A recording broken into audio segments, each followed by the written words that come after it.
우리가 계속해서 신앙의 기본기에 대해서 말씀을 나누고 있습니다. 기본기의 중요성은 아무리 강조해도 부족하죠. 왜냐하면 기본이 무너지면 그 위에 세워진 자유도 무너지고 창조도 무너지고 우리의 미래도 다 무너지기 때문에 그렇습니다. 그래서 옛날 어른들은 기본이 안 된 사람이 자꾸 나대고 그러면 까분다고 그러셨죠. 근데 신앙도 그런 것 같아요. 묵직한 신앙이 있는 반면에 좀 까부는 신앙도 있을 수 있습니다. 여러분은 신앙의 기본기를 잘 갖추어서 고난과 변화의 시대에도 반석처럼 흔들림 없는 귀한 주의 백성 되시기를 간절히 축원합니다. 최근에 롱블랙이라는 온라인 잡지를 읽다가 프랑스의 작가이자 철학자인 바칼 브루크네르가 쓴 우리의 인생에 바람을 초대하려면 이라는 책을 하나 소개를 받았어요. 근데 재미있는 것은 책 제목과는 달리 이 사람은 인생에 바람을 초대할 수는 없다, 그렇게 이야기를 하는 거죠. 대신 이분이 이렇게 이야기를 합니다. 바람을 초대할 수는 없지만 창문은 열어둬야 되지 않겠느냐. 사람이 행복하길 원한다면 기본적으로 해야 할 일들은 해야 되지 않겠느냐 하는 거예요. 그 중에 하나가 가능하면은 좀 많은 것을 직접 몸으로 부딪히면서 경험을 하는 거죠. 낯선 곳 두려워하지 말고 가서 여행을 하고, 모르는 사람 두려워하지 말고 가서 만나고, 새로운 일에 부딪히고, 처음 보는 거지만 한번 먹어보고, 그렇게 실제로 뭔가를 경험하고 느끼는 과정 속에서 행복을 누릴 만한 어떤 기본을 우리가 갖추게 된다 하는 이야기입니다. 그런데 요즘 우리 사회에 핸드폰이라는 게 만들어지면서 사람들이 집 바깥으로 잘 안 나가려고 그러죠. 핸드폰을 통해서 세계 어디나 다 연결이 되어 있다라고 믿으니까 정작 아무데도 안 가는 거예요. 연결되어져 있으니까. 혹시 여러분 가운데 너무 피곤하고 졸려운데 그 침대에 누워서 꾸역꾸역 핸드폰 보신 분들 계세요? 찔리죠. 그러다가 떨어뜨려서 코 깨지고. 차라리 잠을 잤으면 건강이라는 보상이라도 주어지는데, 핸드폰은 즉각적인 즐거움도 없고 궁금증도 풀어지긴 하지만 결국 남는 게 없잖아요. 태어난 김에 세계 일주 그런 영상을 보면서 내가 저기도 알고 저기도 안다라는 착각은 있지만, 화면으로 들여다본 스페인과 내가 직접 가서 그곳에 햇볕을 쬐고 그곳에 바람을 맞으며 모래 위를 걸어보고 음식 냄새를 맡으며 사랑하는 사람과 같이 그 스페인 음식을 먹는 것, 그런 거랑 어떻게 우리가 비교를 할 수 있겠어요? 몇 년 전에 저와 제 큰아들이 아프리카의 우간다에 선교 여행을 함께 다녀왔습니다. 당연히 음식도 너무 별로였고요, 잠자리도 너무 불편했어요. 천정으로 막 도마뱀 기어다니고 그랬죠. 근데 거기는 핸드폰도 신호가 약해가지고 이게 핸드폰이 소용이 없는 거예요. 그래서 아들이 핸드폰을 포기한 순간 그때부터 얘 눈에서 사람이 보이기 시작하는 거죠. 아프리카가 그때부터 보이기 시작하더래요. 거기서 아프리카의 청년들과 함께 예배하며 또 춤추고 같이 기도하며 또 대화를 나누고 그랬거든요. 나중에 물어봤더니 우간다에 다녀왔다는 것, 내가 직접 다녀왔다는 것이 그렇게 기억에도 남고 또 즐거웠고 행복했다라고 이야기를 하더라고요. 제가 그러면서 배웠습니다. 다양한 경험의 창문들을 활짝 열어놓는 것이 행복의 기본기겠구나. 불편해도 낯선 장소에 찾아갈 용기를 내야 되고, 힘들어도 낯선 사람들을 만나야 되는 거구나. 근데 여러분, 그건 우리 신앙에도 마찬가지예요. 집에 가만히 앉아서 신앙서적 몇 권 읽고 유튜브로 설교 좀 봤다고 해서 우리의 신앙이 막 성장하고 우리가 더 기쁜 하나님의 백성이 되질 않습니다. 우리가 직접 예배에 참여하고 소그룹을 형성하고 믿음의 사람들과 함께 대화하고 같이 성경을 공부하면서 또 다양한 봉사활동에 직접 참여하는 이런 기본적인 일들을 우리가 하고 있어야 하나님께서 은혜를 부어주실 때 우리가 그것을 기쁨으로 받아들일 수가 있게 되는 거죠. 그래서 우리 한사람교회는 해마다 이 신앙의 기본기들을 점검하고 한 해를 시작을 하는 겁니다. 우리가 예배, 사김, 섬김, 배움이라는 네 가지를 먼저 나누었는데, 예배는 하나님은 나의 왕이라는 사실을 선포하는 거죠. 예배는 우리가 신앙인으로서 할 수 있는 가장 의미 있고 가장 아름다운 행위입니다. 우리가 왕이신 하나님을 예배할 때 하나님은 그 백성의 삶을 지켜주실 줄로 믿습니다. 또 우리가 교회 안에서 성도와의 사귐을 가져야 되는 이유는 혼자서 믿을 때는 알 수도 없고 누릴 수도 없는 놀라운 능력을 우리가 받고 또 발휘할 수 있게 해주기 때문에 그런 거예요. 또 기독교의 가장 중심이 되는 단어가 사랑인데, 여러분 이거는 나의 유익을 구하지 않는 섬김이 있을 때 가장 선명하게 드러나는 단어죠. 그래서 여러분 예수의 이름으로 꼭 섬기시기를 주의 이름으로 축원합니다.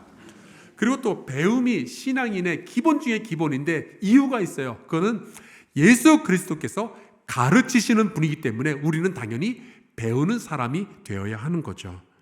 만약에 우리가 주님으로부터 배우는 것, 하나님의 말씀으로부터 배우는 것을 멈추면 어떤 일이 벌어질까요? 그때부터는요, 세상이, 마귀가 우리를 가르치기 시작할 겁니다.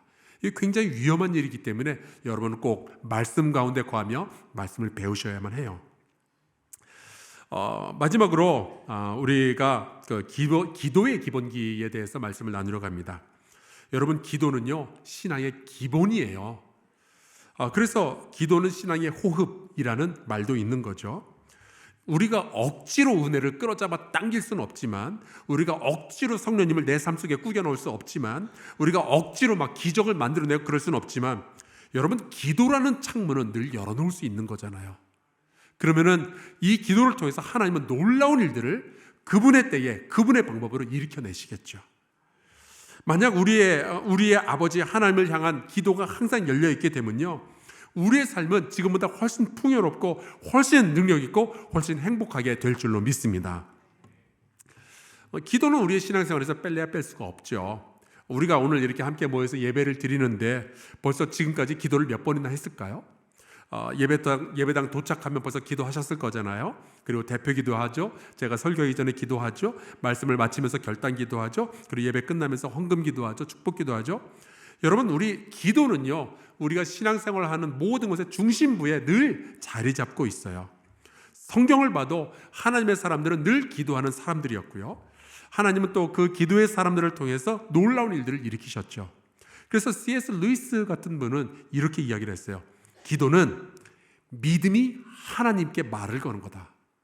내가 가지고 있는 믿음을 가지고 하나님 아버지께 말을 걸어가는 거예요. 하나님이 내 곁에 계시며 내 기도를 들으신다는 이 믿음을 가지고, 아버지 오늘 나에게 이런 일이 있네요. 아버지 이거 어떻게 하면 좋겠어요? 계속해서 대화를 건네는 겁니다. 대화의 창문을 열어놓는 거죠. 그러면 하나님 아버지께서 일하기 시작하시는 거예요. 그때 나도 일하고. 그러니까 기도를 통해서 하나님과 우리의 협력이 시작이 되는 겁니다. 그렇기 때문에 예수님도요, 그 자신이 늘 기도하는 분이셨어요. 시간을 정해놓고 습관을 따라서 기도하셨습니다. 그리고 큰 일이 있을 때면은 한적한 곳에 가셔서 물러가셔서 기도를 하셨고요. 또 공생애를 시작하기 전에 기도하셨죠. 제자들을 선택하기 전에도 따로 기도를 하셨습니다. 십자가에 달리시기 전에도 겟세마네 동산에서 기도하셨고요. 심지어 십자가에 달리셨을 때 그 십자가 위에서조차 그분은 기도하셨어요. 자, 그렇다면은 능력의 주님께서도 그렇게 늘 하나님 아버지께 기도하는 분이셨다면 우리같이 약한 사람들은 더 말해서 뭐 하겠어요? 여러분 이 시대에 우리가 하나님의 백성으로서 살려면 기도해야만 할 줄로 믿습니다. 오늘 우리가 마태복음 6장에 나오는 말씀을 읽었는데요, 예수님께서 제자들에게 이제 기도를 가르치시는 내용이에요. 그런데 여기 보면은 기도에 대한 경고와 기도에 대한 모범이 동시에 교차하면서 나오고 있습니다. 5절에 보면요, 이렇게는 기도하면 안 된다 말씀을 하시죠. 그러더니 6절에는 이렇게 기도해라 말씀을 하셔요. 그리고 7절에는 이렇게는 기도하면 안 된다 또 말씀을 하셔요. 그리고 9절에는 다시 이렇게 말씀을 하시죠. 같이 한번 읽겠습니다. 시작. 그러므로 너희는 이렇게 기도하라. 그러면서 여러분이 잘 아시는 주기도문이 드디어 등장을 하는 겁니다. 자, 여러분 이게 기도를 하라는 거예요, 말라는 거예요? 왜 자신이 없으실까요? 기도를 하라는 거예요, 말라는 거예요? 하라는 거죠. 물론 잘못 기도할 수도 있다는 거 주님이 알고 계셔요. 기도에 대해서 부정적인 생각을 우리가 가질 수 있다는 거 주님께서 다 아십니다. 특별히 뭐 기도를 해봤었는데 딱히 내가 원하는 응답을 받지 못한 분들은요, 기도해도 별 소용이 없더라, 뭐 이런 어떤 체념적인 생각을 가지실 수도 있어요. 그래서 이런 분들이 그런 얘기를 하는 거죠. 기도하기보다는 차라리 열심히 봉사하자. 기도하기보다는 차라리 성경 공부하자. 뭐 이런 말씀을 하시는 거예요. 그런데 여러분, 그런 이야기와 그런 생각을 하시기 전에 예수님은 뭐라고 말씀하셨는지를 꼭 기억하셨으면 좋겠어요. 예수님은요, 기도를 포기해도 된다는 말씀 하신 적이 없습니다. 대신 예수님은 이렇게 기도하라 하면서 바르게 기도하는 법을 우리에게 가르쳐 주셨죠. 어떤 분은 또 그러셔요. 맨날 똑같은 기도 반복하다가 보면은 습관만 늘어나는 거지 진심은 섞이지 않는다는 거예요. 그런 기도해서 뭐 하겠습니까, 목사님? 그런 말씀도 하셔요. 근데 여러분 생각해 봐요. 그게 기도가 문제예요? 그 말씀을 하시는 분이 문제예요? 아니, 그거는 그분 문제죠. 자기가 잘못 기도해놓고 왜 기도 탓을 하냔 말이에요. 인정합니다. 새벽 기도, 식사 기도, 대표 기도, 예배 전에 드리는 기도, 심지어 통성으로 드리는 기도조차도 우리가 잠깐만 정신줄 놓잖아요. 그러면 아무 내용도 없는 외형적인 기도로 변질되기가 굉장히 쉬워요. 그러니까 생각 없는 기도 같은 거 드리면서 이럴 바에는 기도 안 하는 게 낫다. 이렇게 생각도 하시죠. 근데 여러분 다시 한번 생각해봐요. 그게 기도가 잘못된 거예요? 아니면 사람이 잘못된 거예요? 이번에 아시안컵 쭉 가면서 호주랑 시합을 하는데 그렇게 슛을 해도 골이 안 들어가더라고요. 여러분, 그게 공이 잘못한 겁니까? 선수가 잘못한 겁니까? 이번에 호주 게임 하는데 보니까 호주가 순식간에 헤딩을 해가지고 골대만 2번을 맞췄는데 골이 안 들어가더라고요. 그게 골대가 잘못한 거예요? 선수가 잘못한 거예요? 여러분, 기도 안 하는 구실을 기도해서 찾으시면 안 돼요. 나의 문제인 거죠. 어떤 분들은 요즘 너무 바빠서 기도할 시간이 없다고 그러셔요. 여러분, 그게 기도 잘못이에요? 사람 잘못이지. 기도에 집중하지 못하는 것, 기도할 시간을 만들지 못하는 것, 다 사람의 연약함의 문제인 거죠. 그렇지만 여러분, 기도가 어렵다고 해서 절대로 기도를 포기하시면 안 됩니다. 아기들이 태어나서 걸을 때까지 수없이 많이 넘어지겠죠. 어려울 거예요. 2발로 중심 잡고 걸어간다는 거 쉽지 않습니다. 그렇다고 아이들 보고 어려우니까 포기해라. 누가 그런 얘기를 하겠어요. 근데 여러분, 기도가 그런 거예요. 그래서 주님은 그 제자들의 기도 생활을 자꾸 응원하시면서 기도를 가르쳐주고 또 가르쳐주고 그러시는 거죠. 오늘 본문하고 너무나도 흡사한 본문이 누가복음 11장에 또 나와 있어요. 이렇게 되어 있습니다. 예수께서 한 곳에서 기도하시고 마치심에 제자 중 하나가 여짜오되 주여, 요한이 자기 제자들에게 기도를 가르친 것과 같이 우리에게도 가르쳐 주옵소서. 여러분, 여기가 누가복음 11장이거든요. 11장이면은 제자들이 예수님을 따라다닌 지가 꽤 오래된 타이밍이에요. 배우기도 많이 배웠고 신앙의 깊이도 많이 깊어졌을 거예요. 영적인 능력도 이제 좀 생겨났겠죠. 심지어 이 기도를 가르쳐달라라고 이야기하기 바로 전장 10장에 보면 이런 말씀이 있어요. 70인이 기뻐하며 돌아와 이르되 주여, 주의 이름이면 귀신들도 우리에게 항복하더이다.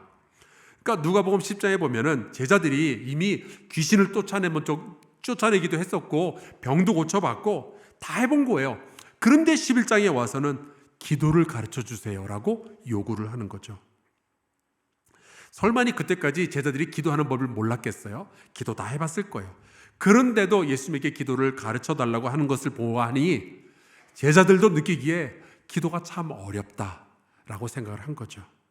뭘 어떻게 해야 될지 잘 모르겠는 거예요. 신앙의 연륜이 이만큼이나 쌓였는데도 아직도 어려운 거예요, 기도가. 혹시 여러분 가운데 이 제자들의 마음이 공감이 되십니까? 공감되는 분들 있죠? 근데 그때 주님은 이 자식들아, 네가 왜 이렇게 어리버리하냐 야단치신 것이 아니라 다시 한번 기도를 가르쳐 주시는 거예요. 그래서 여기서 우리가 배울 수 있는 게 있죠. 여러분, 기도는요, 자연히 본능적으로 할 수 있는 것이 아니고 주님으로부터 배워서 할 수 있게 되는 겁니다. 그래서 오늘 읽은 마태복음의 6장 마지막에도 보면은 이렇게 기도하라 하면서 먼저 그의 나라와 그의 의를 구하라. 기도의 방법들을 또 가르쳐 주시잖아요. 여러분, 자연히 기도가 될 때까지 그냥 시간 보내지 마시고 그냥 본능적으로 나오는 대로 기도하지 마시고 기도에 대해서 주님으로부터 성경 말씀에서부터 배우고 훈련하시기를 간절히 축원합니다. 반드시 그렇게 하셔야 돼요. 이건 기본입니다. 사실 성경에 보면은 잘못된 기도를 하는 사람들의 이야기가 종종 나와요. 오늘 우리가 읽은 말씀에도 보면 외식하는 자들의 기도가 있다고 그러죠. 기도는 우리의 믿음이 하나님께 말을 거는 건데 이거는 사람들 드리라고 하는 거잖아요. 이건 잘못된 기도죠. 또 야고보서에 보면 이런 구절도 나와요. 구하여도 받지 못하면 정욕으로 쓰려고 잘못 구하기 때문이라. 기도를 하긴 했는데 이건 잘못 기도한 거라는 거예요. 근데 생각해 보세요. 우리가 뭔가를 하나님 이거 해주세요라고 기도할 때 마음속에 어떤 욕구가 없이 어떻게 기도를 하겠어요. 근데 이러면 안 된다고 나와 있잖아요. 그러니까 너무 어려운 거예요. 이 기도가 얼마나 어려운지 사도 바울조차도 이런 말씀을 했습니다. 이와 같이 성령도 우리의 연약함을 도우시나니 우리는 마땅히 기도할 바를 잘 알지만 아닙니다. 알지 못하나. 우리는 마땅히 기도할 바를 모른대요. 사도 바울도 지금 솔직하게 고백하고 있는 거예요. 잘 모르겠다. 총체적 난국이죠. 그래서 이런 말씀들을 다 종합을 해보면 결론은 하나입니다. 여러분, 기도가 쉽다고 함부로 말할 수 없는 거예요. 어떤 분이 기도 잘 못한다고 너는 왜 그렇게밖에 못하냐 약 올리거나 혹은 야단칠 수 없는 거예요. 기도는 쉽지 않습니다. 물론 기도는 지금 언어를 막 배웠던 어린 아이도 할 수 있는 쉬운 일이기도 하지만 또한 박사학위를 가진 목사도 수십 년 신앙생활을 하신 장로님들도 쩔쩔맬 만큼 어려운 일이기도 한 거예요. 저는 여러분이 기도에 얼마나 어려움을 겪으시는지 잘 알고 있습니다. 왜냐하면 저도 많이 어렵거든요. 물론 어떤 때는 강물 흐르듯이 폭포수처럼 기도가 흘러나올 때도 있어요. 근데 목사도요, 입만 열면 기도가 쏟아져 나오느냐? 아닙니다. 때로는 영혼을 쥐어 짜는 듯이 해야 신음소리처럼 조금씩 기도가 새어나오는 거예요. 목사도 기도 어렵다니까 좀 위로가 되시나요? 그런데 여러분, 그럼에도 불구하고 주님은 아주 분명하게 우리에게 말씀하셔요. 너희는 이렇게 기도하라. 또 어떤 분들은 그러시죠. 하나님은 이미 모든 거 다 아신다고 그러시잖아요. 우리가 구하기 전에 다 아신다면서요. 사람의 생각도 다 아신다면서요. 근데 굳이 뭐하러 또 기도를 하냐 하는 거죠. 아시면 알아서 다 하시든지. 그 프랑스의 철학자이자 예술가 루소 같은 사람은 이렇게 말했어요. 나는 하나님을 믿지만 그에 의해 기도하진 않습니다. 기적을 기대하지 않습니다. 그냥 자기는 하나님이 창조해 주신 대로 그냥 살겠다는 거예요. 그래서 루소를 고급지게 자연주의 철학자라고 부르잖아요. 저는 그것을 냅둬유 신앙이라고 부릅니다. 냅두세요. 저는 그냥 이 모습대로 살겠습니다. 저도 하나님께 기도하지 않을 테니까 하나님도 저 건들지 말아주세요. 우리 각자 알아서 살아요. 근데 제가 보기에 이 철학자가 안 맞아봐서 이런 얘기를 하는 것 같기도 해요. 근데 여러분, 기도하다가 실수할 수 있다든지 혹은 기도의 응답이 없었다든지 이런 단순한 몇 가지 이유 때문에 기도의 모든 것들을 반대하고 기도할 일을 포기한다는 것은요, 절대로 안 되는 일입니다. 중언부언하지 말라는 말씀, 이거 하나 가지고 사람들이 하고 있는 모든 기도에 대해서 반대 의견을 내는 것 절대로 안 되는 거죠. 그래서 여러분, 요즘 시대는요, 기도하시려면 굉장히 용기를 내셔야 돼요. 기도에 대한 온갖 부정적인 생각들, 기도가 어렵다, 기도가 필요하냐, 잘못 기도하면 어쩌냐 등등 이러한 부정적인 생각과 어떤 문화에도 불구하고 여러분, 주님은 이렇게 기도하라 말씀하시니 여러분 기도할 용기를 내시기를 주의 이름으로 축원합니다. 하나님은 기도를 필요로 하지는 않으시지만 하나님은 기도를 원하고 계셔요. 하나님에게 역설은 있어도 모순은 없는 거잖아요. 이사야서 65장에 보면 이런 말씀이 있습니다. 그들이 부르기 전에 내가 응답하겠고 그들이 말을 마치기 전에 내가 들을 것이며. 마태복음 6장에도 나오죠. 너희 하늘 아버지께서 이 모든 것이 너에게 다 있어야 될 줄 알고 계시느니라. 여러분, 하나님은 다 알고 계셔요. 하나님은 여러분이 어떤 상황에 있는지, 여러분의 마음속에 어떤 생각들이 흐르고 있는지 하나님은 다 알고 계셔요. 그걸 몰라서 기도하라는 게 아니죠. 하지만 하나님은 분명히 우리의 기도를 기다리고 계셔요. 열망하고 계십니다. 먼저 그의 나라와 그의 의를 믿음으로 구할 것을 하나님은 기다리고 계시는 거예요. 왜 그러실까요? 예수님의 이름으로 기도했습니다. 아멘. 이런 공식적인 어떤 폼을 갖춘 기도도 필요하지만 여러분 삶의 순간순간마다 짧게 하나님께 왜 그래야 하나요? 질문도 하고 하나님께 찬양도 하고 하나님께 더 감사도 하고 그렇게 하나님께 말 걸어오는 것을 하나님 아버지는 기다리고 계시는 거예요. 왜 그럴까요? 자식을 둔 부모님들은 아실 거예요. 사랑하는 자식이 말 걸어올 때 이것이 부모의 마음속에 얼마나 기다리는 일이었는지 우리 하나님은 여러분과 대화를 나누고 싶어 하시는 거죠. 그래서 우리가 기도하면요 하나님은 기꺼이 들으시는 거예요. 그러면서 우리랑 하나님이랑 더 친해지는 거죠. 여기에서부터 변화가 시작이 되는 겁니다. 지난 월요일에 제가 잘 아는 목사님의 장모님이 소천을 하셨어요. 그래서 인천에서 장례가 있어서 제가 다녀왔는데요. 거기에 이제 박태윤 목사님이라고 아마 여러분 가운데 아시는 분도 있을 겁니다. 거기서 오신 성도도 제가 있는 것을 제가 알고 있는데 북경 21세기 한인교회에서 목회하셨던 분이에요. 전설적인 분입니다. 30년을 그 교회에서 목회를 하셨는데 자그마한 한인교회에서부터 시작해서 수천 명이 모이는 대형 교회가 될 때까지 계시다가 이번에 은퇴를 하셨더라고요. 근데 그 목사님의 일화가 되게 유명합니다. 이분은 젊은 목사 시절에 새벽 기도하는 게 그렇게 싫으셨대요. 그래서 한국에서 목회하면 새벽 기도를 해야 되니까 새벽 기도가 없다는 북경에 가서 목회를 하시게 된 거예요. 근데 어느 날 그 교인 중에 한 분이 목사님 이제 우리 북경 성도들도 새벽 기도를 해야 되지 않겠습니까? 그러시더래요. 근데 목사가 아니라고 어떻게 하겠어요? 그래서 예 해야죠. 그래서는 이제 어쩔 수 없이 새벽 기도를 시작을 하셨는데 새벽 기도 하자고 했던 그분은 한국으로 다시 귀국해버리고 이분이 시작했는데 금방 그만둘 수도 없으니까 계속 하시게 된 거예요. 그렇게 30년을 하셨다고 하더라고요.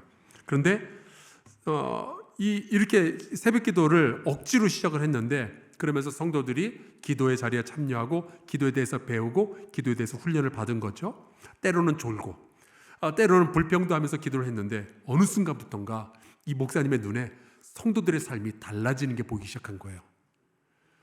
그러던 중에 그 베이징에 그때 와 있었던 한 미국인 선교사님이 한국 목사를 찾아와서는 한국 사람들이 기도 열심히 한다니까 우리 함께 베이징과 중국 선교를 위해서 40일 동안 금식하며 기도하자 이렇게 제안을 해온 거예요. 너무 싫으셨대요. 그런데 미국인이 기도하자 그러는데 한국인 목사가 어떻게 안 된다고 그러겠어요. 그래서 어쩔 수 없이 40일 동안 성도들에게 기도를 선포하고 함께 기도하는데 그러면서 엄청난 부흥과 기적과 놀라운 역사들이 성도들의 가정 가운데 성도들의 기업 가운데 막 벌어지기 시작한 거예요. 기도가 되게 어려웠고 때로는 기도가 너무 싫었지만 기도를 하니까 삶이 달라지고 세상이 달라지는 걸 본 거죠. 왜 그런 일들이 벌어질까요? 하나님은 성도의 기도를 즐거워하시거든요. 그래서 기도의 최종 목표는요 사실은 내 소원을 아뢰고 내 소원을 성취하는 것, 내가 원하는 것을 얻어내는 것 이게 아니고 궁극적인 목적은요 하나님 아버지 되시는 그분께 말을 건네는 거예요. 자녀들이. 그래서 기도는 하나님과의 영적인 교제인 것이고 사귐인 거죠. 자식든 부모님들 무슨 얘기하는지 아실 거예요. 그게 얼마나 기쁘고 즐거운 일인지. 그래서 주님은 오늘도 여러분의 기도를 기다리고 계십니다. 얼마나 기다리시는지 이렇게 기도하라고 가르치고 저렇게 기도하라고 가르치고 이렇게 기도하면 안 된다고 다 가르쳐 주시는 거예요. 얼마나 우리의 기도를 원하고 계시는지 성령으로 탄식하며 우리를 도와주시기까지 하는 거잖아요. 여러분, 그러니까 기도를 포기하지도 기도를 멈추지도 마시기를 주의 이름으로 축원합니다. 주님은 여러분의 완벽한 기도를 기다리시는 게 아니라 연약할지라도 믿음의 기도를 기다리고 계시는 거예요. 만약에 우리가 잘못된 기도를 하고 있었다? 고치면 되죠. 주님으로부터 말씀으로부터 다시 한번 배우고 기도를 또 새롭게 하면 되는 거지 기도를 중간에 포기하고 기도해봤자 소용없다 이런 얘기를 하면 안 되는 거예요. 여러분이 어떠한 언어를 가지고 있든 여러분이 어떤 상황 가운데 있든 하나님께 기도함으로 인생과 가정 그리고 교회와 세상을 변화시키는 저와 여러분 되시기를 주의 이름으로 축원합니다. 우리 함께 찬송 부르고 기도할까요? 364장입니다. 가사가 이렇게 되죠. 내 기도하는 그 시간, 그때가 가장 즐겁다. 나도 즐겁지만 여러분, 하나님 아버지도 그거 너무 즐거워하시는 거예요. 내 기도하는 그 시간 내게는 가장 귀하다. 주 예수 친히 기도로 큰 본을 보여주셨네. 우리 함께 찬양하고 기도하겠습니다.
기도할까요? 특별히 우리가 사순절 특별 새벽기도회를 열흘 앞에 두고 있습니다. 우리 함께 이렇게 기도합시다. 하나님, 이번에 기도의 문이 열리게 하여 주시옵소서. 아버지와의 깊은 교제 가운데 거하며 우리의 기도를 들으시는 아버지를 만나게 하여 주시옵소서. 동서로 기도하겠습니다. 하나님 도와주시기를 간절히 소원합니다. 우리가 연약하여서 무엇을 어떻게 기도해야 될지 잘 모르는 경우가 너무나도 많이 있습니다. 기도를 하고 나서 후회하기도 하고 때로는 이렇게 기도해도 되나 염려하기도 합니다. 하나님 기도를 해도 어떤 응답을 받지 못하여서 이제는 기도를 포기해야 되겠다 생각하는 성도들도 있을지 모르겠습니다. 하나님 이들 모두에게 다시 한번 용기를 불어넣어 주시옵소서. 내 아버지께서 나의 기도를 기다리신다는, 하나님은 나의 음성을 듣기 원하신다는 이 사실을 꼭 붙들고 아버지 다시 한번 기도의 자리에 나아갈 수 있도록 주께서 붙들어 주시기를 간절히 바라고 원합니다. 도와주시옵소서.